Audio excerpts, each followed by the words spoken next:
प्रधानमंत्री जी आएंगे तो ईआरसीपी कालीसिंध परियोजना का शिलान्यास भी होगा, किस प्रकार से देखते हैं? जो ईआरसीपी योजना जो पहले 2015-16 में इसका प्रारूप तैयार हुआ था, लेकिन पिछली कांग्रेस की सरकार ने इसमें कोई काम नहीं किया और उसके बाद हमारी सरकार जो इस बार बनी तो मध्य प्रदेश के साथ में राजस्थान का समझौता हुआ। इसमें केंद्रीय जल शक्ति मंत्री भी मौजूद रहे और वो समझौता हो गया, तो उसको धरातल पे उतारना है। उसका शिलान्यास भी हमारे देश के प्रधानमंत्री जी की मौजूदगी में और वहाँ पर होगा राजस्थान में दादिया के पास में एक बहुत बड़ा आयोजन, जिसमें राजस्थान से लगभग 2.5-3 लाख लोग उसमें उपस्थित रहेंगे।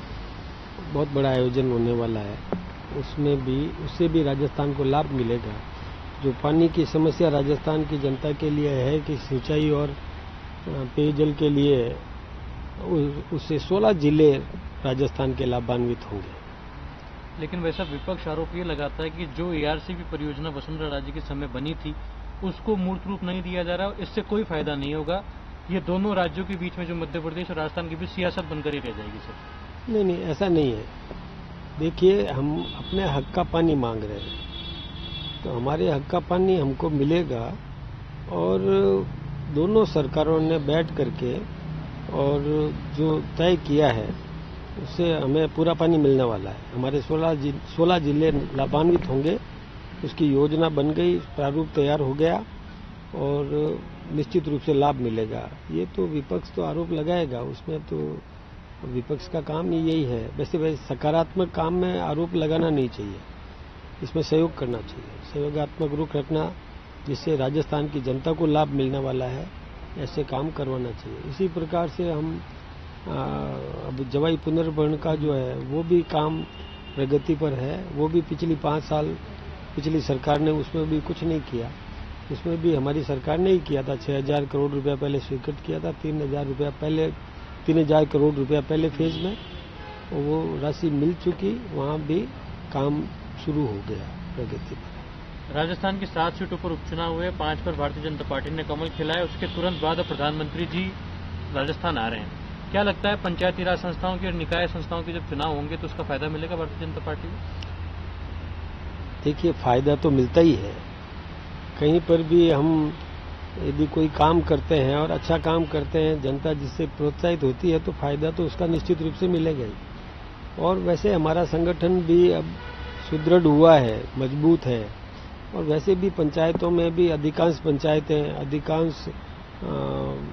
समिति के प्रधान और अधिकांश जिला प्रमुख ये हमारी पार्टी के हैं। और भी हमारी पार्टी व्यापक प्रचार प्रसार करके और पूरा संगठन को मजबूती मिली है। उसका लाभ तो हमें राजनीतिक दृष्टि से मिलता ही मिलता है।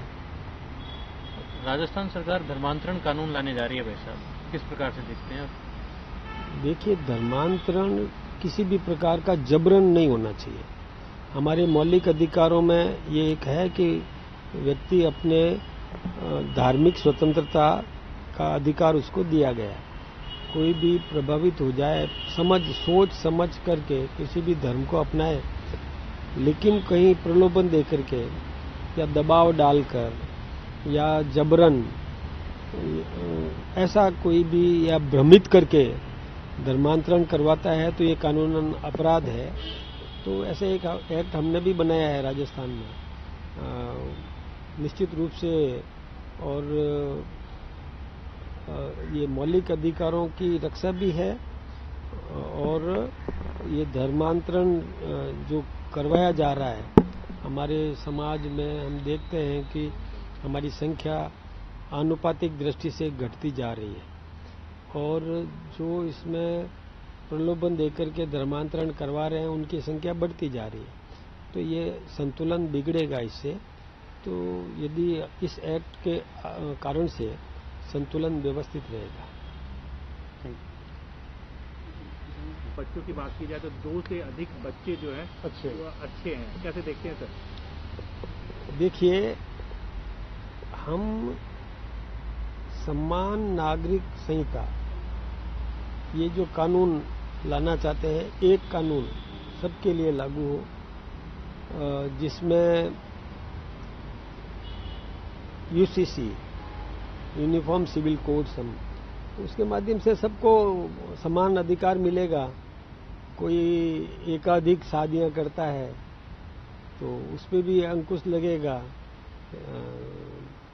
फिर बच्चे उसका जो लाभ मिलता है, आरक्षण का लाभ या जो सुविधाएं मिलती है, वो सब समान रूप से मिलेगी। इसलिए हम उसके पक्षधर हैं। और जब इस प्रकार का होगा तो जनसंख्या नियंत्रित भी रहेगी और व्यवस्थित रूप से रहेगी। सर, किसान जो है वो अपने करके दिल्ली कूच कर रहे हैं, कैसे देखते हैं इसे? देखिए, किसान की मांगें मानी गई है। किसान के लिए हमने राजस्थान सरकार और केंद्र सरकार ने भी, भारतीय जनता पार्टी की सरकार ने हमेशा चिंता की है। मृदा परीक्षण से लेकर के और मिनिमम सपोर्ट बढ़ाने की दृष्टि से भी उनकी उपज का मिनिमम सपोर्ट बढ़े और बीमा सुविधा उसको मिले।